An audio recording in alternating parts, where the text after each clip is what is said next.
Hello guys, இன்னைக்கு நம்ம பார்க்க போகிறது அந்த ஸ்ட்ராங்கஸ்ட் அவேக்கனர் மான்வாவோட எபிசோடு 24 தான். ஸோ வீடியோக்குள்ளே போகிறதுக்கு முன்னாடி மறக்காமல் எல்லாருமே ஒரே ஒரு லைக் ஓண்டி போட்டுருங்க. ஏன்னா அப்போ தான் இன்னமும் நிறைய பேருக்கு ரெக்கமெண்ட் ஆகும். சரி வாங்க, நம்ம டைம் மிஸ் பண்ணாமல் எப்பிக்குள்ளே போகலாம். எப்பிக்கோட ஆரம்பத்திலேயே அங்கே மிதோரி ஃபைனலாக அந்த இடத்துக்கு வந்திருப்பான். நம்பர் 0, நீ சாகணும் இப்படி அவன் சொல்லும் போது ஒரு பயங்கரமான அட்டாக் அவன் லான்ச் பண்ணுறான். இதனால அந்த சிட்டியும் தரமட்டமாலியுமா இதையும் தூரத்துலேருந்து யாரோ ஒரு 2 பேர் பார்க்குறாங்க. இவங்க யாருன்னா இந்த ஸ்பெஷல் டாஸ்க்கை முடிக்கணும்னு சொல்லி மிதோரி கூட வந்த ஆளுங்க தான். நீளமாக முடியோட இருக்கால, இவனோட பேரு நிஷினா. ஆமா, என்ன ஆச்சு நிஷினா? இதுக்கெல்லாம் நம்ம கவலைப்பட வேணாம். நான் இந்த சிட்டி இருக்குல்ல, இது ஒரு அபடன் செய்யப்பட்ட சிட்டி தான், அதனால இது பிரச்சனையெல்லாம் இருக்காது. இவரோட பேரு மிகடோ. அங்க நிஷினாவும் சொல்றாரு, ஆமா அவன் என்ன பிளான் பண்ணிருக்கான், இதே மாதிரி போச்சுன்னா அவ்வளவுதான், பூமியில ஒரு டனல் அளவுக்கு ஒரு பெரிய ஹோலே உருவாயிடும். அங்க இப்படி இவங்க சொல்லும் போது திடீர்னு ஒரு அட்டாக்கும் இவங்கள நோக்கி பாயும். ஜஸ்ட் மிஸ்ல தப்பிக்கிறாங்க. அந்த இடமும் தர மட்டமா அழியுது. நம்ம அந்த விஷயத்த மிதோரி கிட்ட விட்டலாம், ஏன்னா நம்ம இவனை வர பார்க்கணும். அந்த இடத்துல இன்னொருத்தனும் இருக்கான். இவன் தான் 12th அப்போஸ்டல். இவனோட பேரு கமுராகி ஹச்சிமி. இன்னொரு பக்கம் நம்ம ஆளு பண்ண அட்டாக் அங்க எதுவுமே வேலை செய்யாத மாதிரி தான் தெரியுது. ஏன்னா ஆளு இப்பயும் அசால்ட்டா காஃபி குடிக்கிறான். ஆமா, அவன் மேல அஃபெக்டே ஆகல. அப்படி இருக்கும் போது இதுக்கு காரணம் ஸ்கில்லா இல்லைன்னா ஏதாச்சும் ஒரு ஆர்டிஃபேக்டா இருக்குமா? என்னப்பா ஆச்சு மிதோரி, நீ ஃபைனலி அந்த விஷயத்த பண்ணி முடிச்சிட்டியோ? ஆனா வால் ஆஃப் கட்டிங் போலுன்னு இன்னொரு அட்டாக் அவன் பண்றான். அந்த இடம் முழுக்க பபுளா ஒரு அட்டாக் போகுது. அந்த அட்டாக் அவனை வெறுமா தாண்டி ஒண்டிதான் போகுது. ஆனா அந்த ஆளுக்கு எதுவுமே ஆகல. என்ன ஆச்சு மிதோரி, எனக்கு எதுவுமே ஆகலன்னு நினைச்சு ரொம்ப ஆச்சரியமா இருக்கும். ஏன்னா இந்த விஷயம் பார்க்க எப்படி தெரியுமா உனக்கு இருக்கு? எப்பயாச்சும் அக்யூரம்க்கு போயிருக்கியா? உன்னால மீனை பார்க்க வேண்டியதான் முடியும், அதை தொடலாம் முடியாது. அந்த விஷயம் தான் இங்க ஏற்படுத்துனே வச்சுக்கோயேன். அப்போனா இதுலயே எனக்கு புரியுது, அவன் கிட்ட ஏதோ ஒரு பங்கமான டிஃபென்ஸ் இருக்கு, வேற ஒரு விஷயமும் இருக்கு. என்ன ஆச்சு மிதோரி, என்ன யோசனை இருக்க? இந்த மாதிரி டைம்ல முன்னாடி நான் இருக்கிறேன்ல, ஏன்னா உன்னால எதுவுமே பண்ண முடியாது. ஏன்னா விஷயம் இப்போ பழையபடி இல்லை. ஏன்னா நீ ரொம்ப ஸ்ட்ராங்காகவும் ரொம்ப டெரிஃபையிங்காகவும் இருக்க. ஆனா உன்னோட மனநிலைமை அது சரியா இல்லை. உன்னோட ஃப்ரெண்டு அவன் மக்கட்டோ தானே, அவன் இப்பதான் ரீசெண்டா இறந்து போனான். அது ரொம்ப பாவமான விஷயமா இருக்கு. ஆனா ஏதோ ஒண்ணு, நீ பிறந்தது எதுக்குன்னு தெரியுமா? மாஸ்டர் மாதிரி பேட்டில் இடுறதுக்கு தான். உன்ன மாதிரி ஒரு கிரியேச்சர் இந்த உலகத்துல வாழ்றதே பேட்டில் இடுறதுக்கு தான். ஆனா ஏதோ ஒண்ணு, அப்படிப்பட்ட பவர்ஸ் இருக்கும் போதும் உன்னோட ஃப்ரெண்டை கூட போயும் உன்னால சேவ் பண்ண முடியல. இது கேட்டவனே மிதோரிக்கு இன்னமும் அங்க கடுப்பாவுது. அங்க தாக்கலான்னு போறான். சீன் அப்படியே பாஸ்ட்டுக்கு போகுது. 23 வருஷத்துக்கு முன்னாடி ஏதோ ஒரு மவுண்டனுக்கு இடையில ஒரு பயங்கரமான எனர்ஜி ஃப்ளோ. அது தூரத்துல இருந்து பார்த்தாலும் தெரியும் போல, அந்த அளவுக்கு பங்கமா தெரியும். அந்த இடத்துல டெங்கன் அப்படின்னு ஒரு ஸ்பெஷலான டாஸ்க் மெம்பர் வந்திருப்பாரு. அவரும் நம்ம பாட்டிமா ஹியோ, அவங்க 2 பேருமே அந்த விஷயத்த பார்த்து ரொம்ப ஆச்சரியமா இருப்பாங்க. அவ்வளோ பெரிய ப்ரெஷர் அது வெறுமா ஒரு குழந்தை கிட்ட இருந்து கிரியேட் ஆகினு இருக்கு. அந்த குழந்தை இப்போதான் அங்க பிறந்த மாதிரி இருக்கும். அந்த இடத்துல இதை பார்த்தோன்னே ஐயோ எதுவுமே யோசிக்கல, அப்படியே அந்த ஆறாவால நிறைஞ்ச அந்த இடத்துக்கு அப்படியே போக ஆரம்பிக்கிறாங்க. போகும்போது அந்த ஆறாவோட பவர்ஸ் ரொம்ப அதிகமா இருக்கும். லைட்டா பட்டோனி அப்படியே கிளிக்க ஆரம்பிக்குது உடம்புல நிறையவே காயம் விழும். இருந்தாலும் அது எதையுமே கண்டுக்காம அப்படியே நம்ம மிதோரி அவங்க தூக்குறாங்க. ஹேய் ஒன்னும் இல்ல, நீ பயப்பட வேணாம், அதான் நான் இருக்கல, எல்லாம் ஓகே தான். அவங்க இப்படியெல்லாம் சொன்னக்கு அப்புறம் தான் அந்த குழந்தை அழுவுறதையே நிறுத்துது. அந்த பயங்கரமான ஆரவும் திடீர்னு அந்த குழந்தை கிட்ட இருந்து ஸ்டாப் ஆயிருக்கும். அன்னைக்கு நம்ம பாட்டிமா ஹியோ அவங்க டிசைட் பண்ண விஷயம் தான் அது. இந்த குழந்தைய ஆன்டி ப்ராஃபசி யூனிட் நம்ம தான் வளர்க்க போறோம்னு. அதுக்கப்புறம் 9 வருஷம் கடந்து போச்சு. நம்மால இப்போ நல்லாவே வாழ்ந்துட்டான். அங்க ஒரு வயசான டீச்சர் இருக்காரு, கூடவே நம்ம இச்சிகா மிதோரியும் இருக்கான். ஆனா மிதோரி போகும்போதே அந்த வயசானவர் சொல்றாரு, மிதோரி வெளியில போயிட்டு தேவையில்லாம நிறைய விஷயத்த நீ பண்ணாத.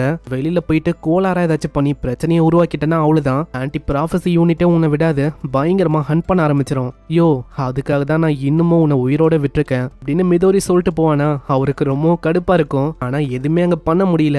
இச்சிகாக்கா சிரிப்பா வரும். ஹேய் நீ எதுக்கு சிரிக்கிற? அது ஒன்னும் இல்லைன்னு அவ சமாளிக்கிறான். இதுக்கப்புறம் அங்க ட்ரைனிங் ஆரம்பிச்சிருக்கோம். ஆனா நம்ம மிதோரி ஒன்னும் நார்மலான பையன் இல்ல. அந்த வயசுலயே எல்லார விடவும் அவன் ரொம்ப ஸ்ட்ராங்கு. இருக்கிற எல்லா விஷயத்திலயும் ஆளு டாப் தான். எல்லா ரெக்கார்டையும் அங்க உடைப்பான். அங்க ஆளு கிரியேட் பண்ற விஷயம் தான் அங்க எப்பயுமே ரெக்கார்டாவும் இருக்கும். அங்க இதனாலேயே மிதோரிக்கு ரொம்ப போரிங்கா இருக்கும். அந்த டைம்ல ஒரு வாய்ஸ் கேட்கும், ஹேய் அங்க ஒரு ஸ்வாடு பறந்து போகுது. ஆனா அத்த செகண்டே அதுவும் அப்படியே உடஞ்சு போயிடுது. ஆமா நீ என்ன பண்ணலாம் ட்ரை பண்ணிருக்க? ஹேய் நீ நினைக்கிற மாதிரி எல்லாம் ஒன்றும் இல்லை. அதாவது நான் வேறமா உன் கூட ஸ்வாட் ட்ரைனிங் பண்ணணும் அப்படின்னு ஆசைப்படுறேன். ஸ்வாட் ட்ரைனிங்க்கு நீ என்னோட பார்ட்னரா இருக்க முடியுமா? என்னது ஸ்வாடா?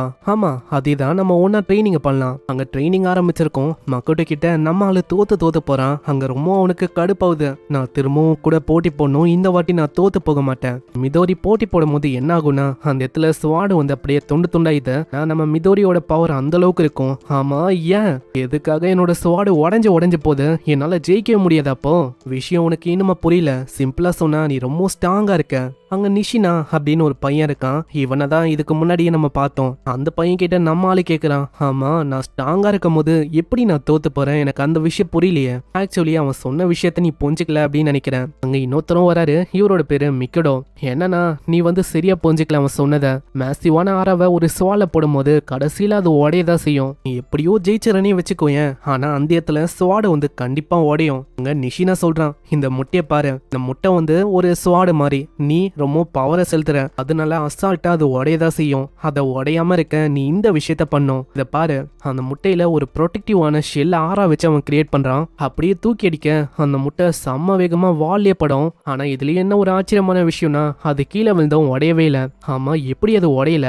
ஸ்டேஞ்சா இருக்குல்ல, அதுக்கு காரணம் இதுக்கு ப்ரொடெக்டிவான ஒரு ஷெல்லை குத்துருக்க. அதனால இப்போ உன்னோட பவரும் இந்த ஷெல்லும் பேலன்ஸ் ஆகும். அது மூலமா இந்த முட்டை உடையாது. அதனால முதல் விஷயம் உன்னோட ஆறாவை நீ கட்டுப்பத்த பாரு. அங்க நிஷினா ட்ரையலுக்கு ஒரு விஷயத்த பண்ணி காட்டுறான். இருக்கிற எல்லா முட்டையும் தூக்கி அடிக்க அதுல ஒண்ணு கூட உடையாது. இப்போ உனக்கு அநேகமா புரிஞ்சிருக்கும்னு நினைக்கிறேன். இந்தா இதை பொடியே ட்ரை பண்ண. ஒன்ஸ் இந்த விஷயத்த நீ நல்லா கத்துக்கினா அவ்வளவுதான், மற்றவங்களுக்கும் அடிப்படாது. உன்னாலையும் சேஃபா எல்லா ஸ்கில்லையும் பயன்படுத்த முடியும். அங்க இப்படி சொல்லிட்டு அவர் போயிறாரு. அங்க மிதோரியும் மக்கட்டோ அப்படின்னு சொல்றான். அவன் சடனா திரும்புவான். திடீர்னு மண்டையிலேயே ஒரு முட்டை அடிக்குது. ஹே மக்கட்டோ, நான் ஒன்னும் இதை வேணும்ட்டே எல்லாம் பண்ணலப்பா. வா நம்ம ஆரா ட்ரைனிங் பண்ணலாம். ஏன்னா அப்பதான் என்னால ஒழுங்கா போட்டி போட முடியும். அதுக்கு நீ ஃபர்ஸ்ட் மன்னிப்பு கேட்கணும் இப்படின்னு அவன் பதிலுக்கு அடிக்கிறான். நெக்ஸ்ட் சீன்ல மக்கட்டோ தான் அங்க ஃபர்ஸ்ட் அதை ட்ரை பண்றான். மக்கட்டோவால ஈஸியா ஆராய்ச்சியில பயன்படுத்த முடியுது. ஆனா மிதோரி அதை பயன்படுத்தும் போது எல்லா முட்டையும் அப்படியே சுக்குநூறா உடையுது. கடைசியா ஒரே ஒரு முட்டை இருக்கும். அதை அவன் ட்ரை பண்றான். இந்த வாட்டி கரெக்டா வருது. இதனால எப்படியும் அவங்க கத்துப்பாங்களா? அதுக்கப்புறம் எல்லாருமே அவங்கள ஆச்சரியமா பாக்குறாங்க. எப்போ அந்த விஷயத்த அவன் கத்துக்கினானோ அறனால ரெண்டு பேருமே அங்க பயங்கரமா சண்டை போடுறாங்க. இவங்க ரெண்டு பேரோட சண்டை அங்க ஓயாம போயின்னு இருக்கு. இந்த மாதிரி தான் அந்த டைம்ல மிதோரி கூட நம்ம மக்கட்டோ ஒரு நல்ல ஃப்ரெண்டா இருந்தா. 4 வருஷத்துக்கு அப்புறமா இவங்களோட பாதியும் அப்படியே பிரிய ஆரம்பிச்சது. நம்ம மிதோரி ஸ்பெஷலான டாஸ்க் முடிக்கணும்னு சொல்லி தனியா ஒரு ஸ்குவாடு கூட போயிட்டான். மக்கட்டோ அதே மாதிரி தான் வேற ஒரு இடத்துக்கு போயிருப்பான். அங்க ஸ்பெஷல் ரேங்க்ல ஒரு ப்ராஃபஸி இருக்கும், பேண்டமோனியம்னு. அதான் அவனோட ஸ்குவாடோட அங்க தடுக்க போயிருப்பான். 4 வருஷத்துக்கு முன்னாடியே நம்ம மக்கட்டோ மிதோரி முட்டை ட்ரைனிங் பண்ணிருப்பாங்களே. அந்த டைம்ல நம்ம மக்கட்டோ ஸ்வான்மேன்ஷிப்பை அப்படி கையாளுவான். ஆனா என்ன ஒண்ணு சொல்லித்தர யாருமே இருந்திருக்க மாட்டாங்க. அதனால அங்க மிதோரி சொல்றான், ஹே மக்கட்டோ, நீ எதுக்குமே கவலைப்படாத, கண்டிப்பா உனக்கு ஏத்த ஒரு பெட்டரான மாஸ்டர் கிடைப்பாங்க. அப்படியா? ரொம்ப சந்தோஷம் தான். இப்படி கிடைச்சா நல்ல விஷயமா இருக்கும். என்னாலயும் உன் பக்கத்துல நிக்க முடியும். நானும் உன்கிட்ட திரும்பவும் தோக்க மாட்டேன். நம்ம ரெண்டு பேரும் ஈக்குவலா நிறைய விஷயத்த பண்ண முடியும். நம்ம உயிரோட இருக்கிற வரைக்கும் இந்த உலகத்தை நம்ம ப்ரொடெக்ட் பண்ணலாம் அப்படின்னு ஒரு நல்ல ஃப்ரெண்டா மக்கட்டோ கூடி இருந்திருப்பான். அப்படிப்பட்ட ஃப்ரெண்டை தான் இப்போ நம்ம மிதோரி இழந்துட்டான். இதுக்கு மேலேயும் நான் உன்னை விட போதில்ல. உன்னோட கதையை நான் இங்கேயே முடிக்க போறேன். அங்க ரொம்ப கிட்ட வரும்போது அவன் கையில கோல்டு கலர்ல ஏதோ ஒரு முட்டை இருக்கும். இது ஒரு ஆர்டிஃபெக்ட் தான். அப்படியே உடைச்ச விட பர்செக் லைஃப் அப்படின்னு ஏதோ ஒரு பவர் ஆக்டிவேட் ஆகுது. அந்த விஷயம் ஆக்டிவேட் ஆன உடனே அந்த இடம் பயங்கரமா ஜொலிக்குது. அந்த இடத்துல இந்த ஒளிய நம்ம நிஷினா, மிக்கடோ, ஈவன் அந்த 12th அப்போஸ்டல் அவனும் பாக்குறான். இப்படி சொல்லாதீங்க, அப்பனா இத பண்ணது மிதோரியா? மிக்கடோ அங்க பாரு, அதுக்குள்ள யாரோ ஒருத்தங்க வராங்க. வந்தது வேற யாரும் இல்ல, மிதோரி தான். மிதோரி அங்க கம்மனே இருக்கான். அவனோட ஃபேஸ் ரியாக்ஷனும் அங்க சரியா இருக்காது. இது தெரியாம மிக்கடோ அவங்க கேக்குறான், ஆமா மிதோரி என்ன ஆச்சு? அவனை டிஃபீட் பண்ணியா? இப்படி சொல்லும் போது சடனா மிதோரியோட ஆரா அப்படியே சேஞ்ச் ஆகுது. ஆமா நீங்கெல்லாம் யாரு?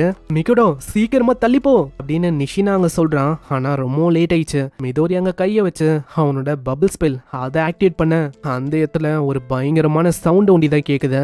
என்ன ஆச்சு அப்படின்னு நம்மளுக்கு காட்டல. சோ இங்கே இந்த எபிசோட முடியுது. அப்பனா என்ன ஆயிருக்கும்? நம்ம நிஷினா, மிக்கடோ, அந்த 12th அப்போஸ்டல் அவனும் தான். நம்ம மிதோரியும் எல்லா விஷயத்தையும் மறந்துட்டான். அப்பனா என்ன ஆயிருக்கும்? இறந்து போயிட்டாங்களா?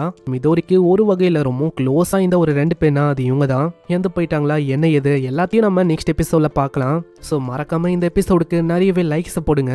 அதே மாதிரி இந்த எபிசோடு எப்படி இருந்துச்சுன்னு கீழே மறக்காம கமெண்ட் பண்ணுங்க. சப்ஸ்கிரைப் பண்ணலையா? சப்ஸ்கிரைப் பண்ணி பெல் ஐக்கன் அழுத்தி வச்சுக்கோங்க. நான் உங்களை நெக்ஸ்ட் எபிசோட்ல சந்திக்கிறேன். தேங்க்யூ ஃபார் வாட்சிங். சைனரா.